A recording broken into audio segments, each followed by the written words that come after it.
So in Aikido, there's a number of different techniques, which we showed in one of the previous clips. But as I mentioned before, some of the techniques are translated as principles. So there are 6 principal techniques, which are actually literally called principle number 1, principle number 2, principle number 3, etc., etc. In Japanese, it's called Ikkyo, Nikkyo, Sankyo, Yonkyo, etc. Ikkyo being ichi means 1 in Japanese. Kyo means the principle, so Ikkyo, the first principle, Nikkyo, ni 2 in Japanese, Nikkyo, the second principle, so on and so forth. So you can see them as a way to understand how the mechanics of a technique work. In the end, you can also mix them up. You can obviously use them in any way you need. But to begin with, they're set as these principles with a certain beginning, certain end, so you would get a good hang of the Aikido techniques. Some of them will have connections. There are some similarities. The beginnings are most of the times very similar. But to get a good feeling, to get the start off, we'll start with the first one called Ikkyo, the first principle. So the Ikkyo we'll look at today is going to be from a shomenuchi. Now a shomenuchi can be done in 2 different ways. It can be done by stepping forward and cutting, or it can be, in a sense, provoked. So it's more, which is more common in Nirvana style, which our style is connected to. So in the way of provoking, I see that the person might attack me. I need to do something about his attack. So instead of waiting for him to attack, I initiate and suggest a defensive movement for him so that I would have access to his arm. So I step in with the front of my hand towards his head so that he would defend himself. So that looks like this. He defends. So that here brings out the arm, and that arm I'm going to use.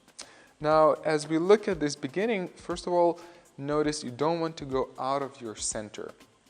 You don't want the hand to be up front, because then you will lose the balance. You won't be able to use the hips. So it's not there, but actually your whole body enters. So probably you'll need to enter not only with the front leg, but also with the back leg.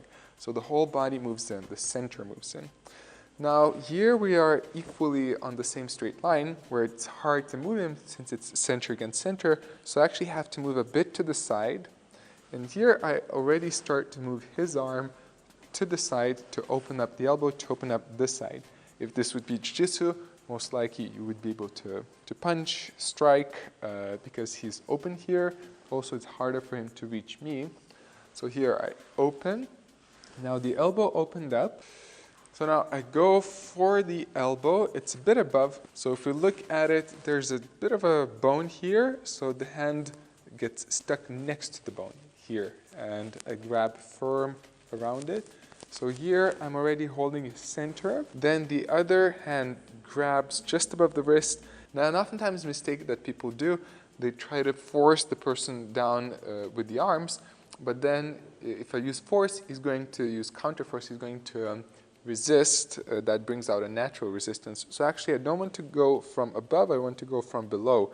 Using my hips, I want to turn the hips and not push the arm towards him, but slightly towards and through. I guide him through. So now, here, I brought him down. So now there's many different ways to bring the person down, but one of the main ways is actually to go diagonally down with the whole center pushing the shoulder to the ground, going down on your own knees. And here, the pin also can be applied in a few different ways. So first of all, if I'm holding it at the shoulder line, I want to push the elbow down and forward so that he wouldn't be able to come up with it. My knees are wide apart, feet together. There's also some styles prefer to push the knee inside the armpit so that I would have a better connection with him. But although here, if he's flexible, he might actually have enough space to go up right here, especially with the hips. So one way to avoid that, although that's also not universally always working, but actually is to bring the elbow back and to make a big angle here. So Mayuki Martinez is very flexible, so he would be able probably to go out of this as well. But for most people, they don't have the flexibility in the shoulder, so that should be enough to have the technique done to them. At the same time, also notice this is not a painful pin. You could obviously apply pain, but this immobilization is normally painless, which is an interesting variation since you can hold a person down without using your force, without hurting him, but still having him pinned down. And the last thing to be able to do that, again, don't push down with your shoulders because then he can apply force to push you up through the shoulders, but rather stay in your center, just hold the arms in front of you and hold the person with the center. Just to mention a couple of more things before we finish up. So for your curiosity, if the person is attacking with a strike, the ending will be the same, but the beginning obviously will be different. When he raises the arm, that's the weak point where I can actually come in. So here I hold him, I come in close enough, grab the elbow, and I continue through.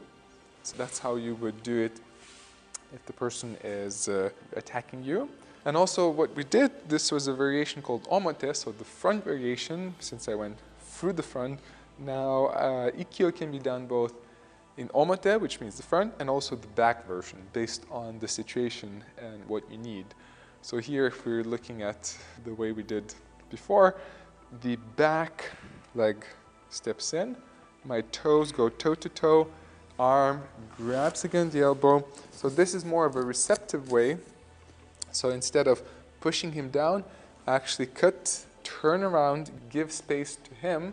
I don't force him down, I rather let him in. And I cut and give the space for him and go down into the immobilization. So it's rather not forcing, it's more giving space.